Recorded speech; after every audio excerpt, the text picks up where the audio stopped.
তো হ্যালো বন্ধুরা, রাধে রাধে। আবারও চলে এলাম একটি নতুন ভিডিওর সাথে। আজ হলো আমাদের পাড়ায় অষ্টম প্রহর, সেই কারণে খুবই সকাল সকাল উঠে স্নান টান করে রেডি হয়ে গেছি। আর এখন যাবো, আর পিছনে মা রেডি হচ্ছিল। তো আমি চলে এলাম, আর আসার পর দেখলাম বেশ কয়েকটি মানুষ বসে আছে, কিন্তু আমার বয়সী কেউই নেই। তো সেই কারণে তাদেরকেও ডাকতে চলে এলাম। এসে দেখলাম তাদের গেট বন্ধ, সেই কারণে পাঁচিলের ওপর উঠে পড়লাম। আর তাকে জোরে জোরে ডাকার ফলে সে জানলা দিয়ে দেখলো কে এসেছে। দেখলো আমি, আমার সাথে খানিকটা গল্প করার পর আবারও চলে গেলাম গান শুনতে। আর এখানে দেখো আমি নিজেই নিজের প্রশংসা করছি, মানে কি যে বলবো। যাই হোক, তো আবার গানতলায় চলে এলাম। আর গানতলায় আসার পর এখানে কি সুন্দর করে তিলক করে দিয়েছে, দেখো আমাকে কেমন লাগছে বলো। আর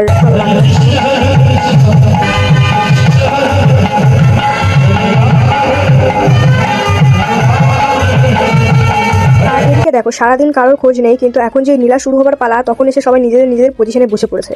তো যাই হোক, এরপর নীলা শুরু হয়ে গেছিল। আর এখানে মা যশোদা তার ছোট্ট নন্দলালকে ঘুম পাড়াচ্ছিলেন। কি সুন্দর গান করে এবং নেচে।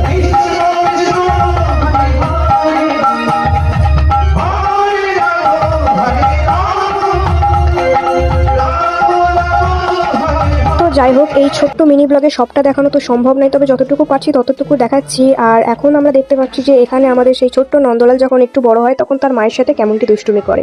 আমাদের ভগবান শ্রীকৃষ্ণের লীলা বোঝার সাধ্য আমাদের নেই, তাই এগুলি দেখে কেবলমাত্র অনুভব ও আনন্দ উপভোগ করছি। তাই তোমরাও দেখো আর অনুভব করো। আর হ্যাঁ, রাধে রাধে বলতে ভুলো না। আবার দেখা হবে পরের ভিডিওতে রাসের সাথে।